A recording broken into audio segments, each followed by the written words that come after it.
राज्य में आहरी 24 घंटा वर्षा। ओडिशा उपरे सक्रिय रही घूर्णिबलय।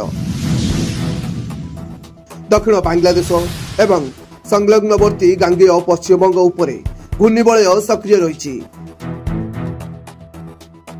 यह प्रभाव में राज्यर विभिन्न स्थान में वर्षा लगी रही। विशेषकर उत्तर आभ्यंतरण और उपकूल ओडिशा रे वर्षा प्रभाव अधिक रही।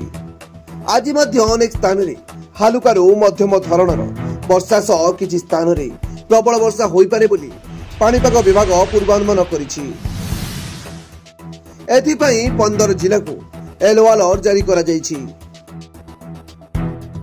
31 तारीख परठारु वर्षा कमिबा नै आकलन करा जाइछि। ब्यूरो रिपोर्ट 10 बजे टीवी।